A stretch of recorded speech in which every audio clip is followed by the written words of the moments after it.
to No Movies in Hell. I'm Chris Geiger. I'm LaClaw Scott, and today we are reviewing Mrs. Harris Goes to Paris. Very cute. I really like this. I think it's the surprise of the summer. I have to say, I really like this movie. Okay. So, when you say it's the surprise of the summer, say more about that. Okay, so I would have to say this is probably we're it's August, so we're through the summer. This is probably my favorite of the summer. And I just remember leaving the theater and texting Nate going, this is probably my favorite movie of the summer and you have to see this. I think because I wasn't expecting, not to say I wasn't expecting much. All I knew is it's about this woman, and I wasn't even aware of the time period either. So it's the 50s, and she's cobbling up money to save up for this Dior gown. And I felt like that resonated in a way of okay, you're scraping together something to buy something beautiful that you see. And I was curious to see how the story would unfold, because it's one of those things of you save up to buy this one extravagant thing and you don't wear it, or it sits in your closet or whatever. I was not expecting to learn about labor rights, unionizing. So that was a real fun ad, and seeing Isabelle Huppert as the villain. And then I just felt like it was a very humanizing story of every single character. I was blown away. I was like, this is actually a very, very good movie. Yeah. What were your first impressions? I was super surprised that she was such a villain, because I've only seen her in a couple movies. That one that she was in with Chris Christopherson that's 3 hours long. I can't remember what it's called, but that was the first time I ever saw her. And then I've seen a couple movies with her, but she never plays a bad character. She's very good, but she never plays someone who's the villain. And so it was interesting to her. I think there is one movie where she's the villain. That's I forgot what it's called. I watched it on the plane and I was like, wow.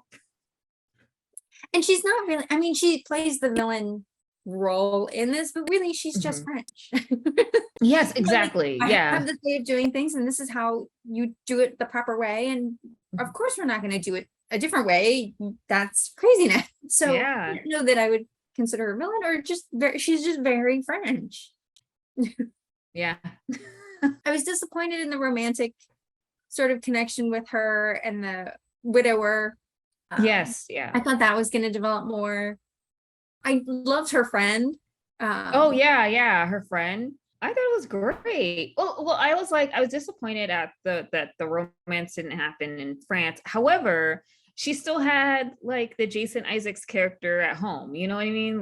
The guy who was looking out for her and was, nice to her, kind of knew and supported, her journey. I thought it was interesting that they threw in that sort of slight detour of, I found this diamond brooch on the ground and I took it to the police, and that added to the extra. But it didn't seem like you needed that part. You could have just said detention would have covered it. Yeah. That seemed like an extra random thing. We already know she's a good person. We already know that it didn't add to the character development very much.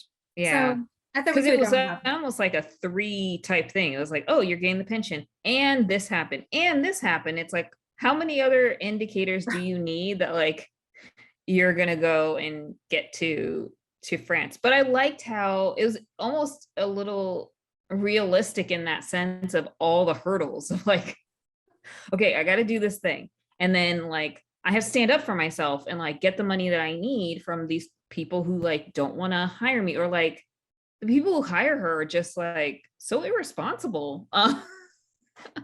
The young actress, and it's wait, you're not gone so I can clean your place, and you're complaining or whatever. And then the rich woman who pretends she doesn't have money, the guy who's taking his nieces out. I was just okay, that's odd. All the way to her getting on the plane to go that was delayed, and getting to the atelier, she looks very different from the clientele, and being faced with adversity, like right there, right as she's like showing them, like, I have money, I want to see these clothes, these clothes, like, oh yeah. Well, let's go to the slides. Mrs. Harris goes to Paris. It's almost like the Teenage Mutant Ninja Turtles. We both gave it very high production quality, Rater's Choice, story, and coverage, soundtrack, special effects. So those were the same. You gave it a little bit higher. I did. On the top 4 categories: acting, cinematography, costumes, hair and makeup, and I gave it average for those. And I really loved, the scenes where she was seeing the collection. Obviously, the dress that she chose was very decadent and very beautiful. And then when, spoiler alert, she is being generous and she loans the dress out and it's ruined, everybody getting together to put it to, I don't know. I'm not a huge Dior fan, but this definitely made me appreciate the Dior house. And I loved the costumes, obviously, but the hair and makeup of everybody in the movie was really, really good. And I really like the jewelry as the accents for the gowns. So I really liked it. I went in knowing a little bit of the story, but with the understanding that this was going to be a textile porn movie, that there were going to be a lot of very beautiful outfits, and it was a period piece, so you were going to get the costuming just in the everyday interaction shots. So I kind of expected it to be a little bit more elaborate than it was. It certainly met the bar for the type of movie that it was. I also think it helped that you and I both went to the Dior show at the Brooklyn Museum of Art, or Yes. the Brooklyn Art Museum recently. Like that was maybe last year. Yeah, it was last year. This year? Okay. It seems like a year ago. But so I think it helps to have that context, because I didn't really know that much about the fashion house in terms of the history of it, and how, his sister was such a big influence in the running the business part of it. And I feel like that was kind of the Isabel of her character. Like she was a very strong sort of back office female influence personality. But yeah, I thought that was awesome. And definitely identify with that, like saving up for that one thing that you're probably just going to have in your closet for, like, I have a dress in my closet right now. So that I was thinking about, like, I really should get rid of that because it's just taking up space. No, you should have a day, or, where you go out and you celebrate and you wear that dress. Yes, I should have that. I know.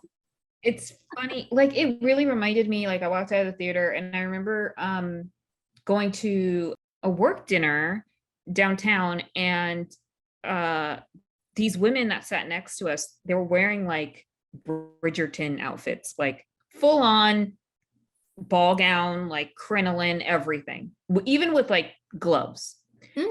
And I had turned around and I was like, oh, so is there a special celebration? Is it someone's birthday? And they're like, no, it's a Thursday. We just decided to dress up. And I was like, that's such a great idea. They're like, it's been the pandemic. I haven't seen my friend in person in a while. We just decided to go out to dinner and dress up because, like, we really like Bridgerton and we really like that, like the outfits we got, like we had these dresses in our closet. And like that completely reminded me of this, is like, oh, like if I go and splurge on like a really nice fancy outfit, I'm probably just gonna go and do that. Like set aside some time, have party. Well, didn't we talk about doing that before the pandemic? Like, yes, just like dressing up on a Friday and going out to a bar and then to dinner or whatever, and telling everyone we had tickets to the opera afterwards. I'm totally down for it. All right, we should do it. We like really do it this time.